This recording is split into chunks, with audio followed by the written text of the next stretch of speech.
తారీఖు అనుకున్నప్పుడు అందరూ ఏమన్నారంటే మీరు వస్తే ఇది మాకు ఈ రిలీఫ్ ఆపరేషన్స్కి ఇబ్బంది అయిపోద్ది, మాకు దయచేసి మీరు ఈ రిలీఫ్ ఆపరేషన్కి అడ్డం అయిపోతారని చెప్పేసి వారి సూచన మేరకు నేను ఆగిపోవాల్సి వచ్చింది.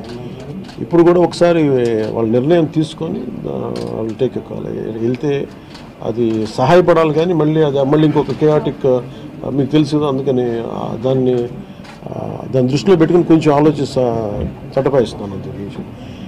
లేదు కొంచెం ఇబ్బంది లేదంటే ముందు మెయిన్ అధికారులు పాపం గత 72 గంటల నుంచి వాళ్ళు నలిగిపోతాను నిద్రాహారాలు లేకుండా. సో వాళ్ళని దృష్టిలో పెట్టుకొని మళ్ళీ నేను వెళ్ళి సహాయపడాలి, కానీ మళ్ళీ అది అదనపు బరువు అయితే మళ్ళీ రెస్క్యూ ఆపరేషన్స్ ఇబ్బంది కలగకూడదని చెప్పి నేను దాన్ని దృష్టిలో పెట్టుకొని నేను స్వయంగా నేను పర్యవేక్షిస్తున్నాను.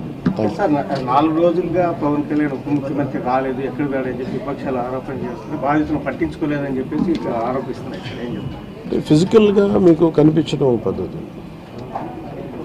అంటే వాళ్ళు ఏమనుకుంటారు, నేను బోట్ వేసుకొని రెస్క్యూ చేయడం కుదరదు కదా, ఆ బాధ్యత లేకుండా ఎందుకుంటాను. అది ఏంటంటే అనాలి కాబట్టి అంటే తప్ప ఎంటైర్ మీరు చూస్తే మా పిఆర్ మెషినరీ, మన పిఆర్ పంచాయతీరాజ్ మెషినరీ మొత్తం ఎంటైర్ వర్క్ చేస్తాము మా సైడ్ నుంచి.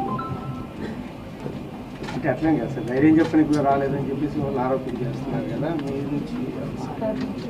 అది నేను అట్లా అనుకోవట్లేదు. అంటే ఏమైపోతుంది, ధైర్యం చెప్పడానికి వెళ్ళి ఒక్కసారి మీద పడ్డారు అనుకోండి, పరిస్థితులు ఎలా ఉన్నాయంటే ఇప్పుడు నేను మొన్న పింఛా డ్యామ్ దీనికి వెళ్ళాను.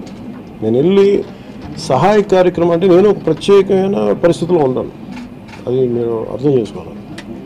ఇప్పుడు నేను వెళ్ళి కూర్చుంటే వెళ్ళిపోదని రెస్క్యూ ఆపరేషన్స్కి ఇబ్బంది కలగకూడదన్నది ఒకటే నన్ను, ఆ సూచన ఒకటి నన్ను ఆపినాను, అంతమించి వేరే అవ్వలేదు.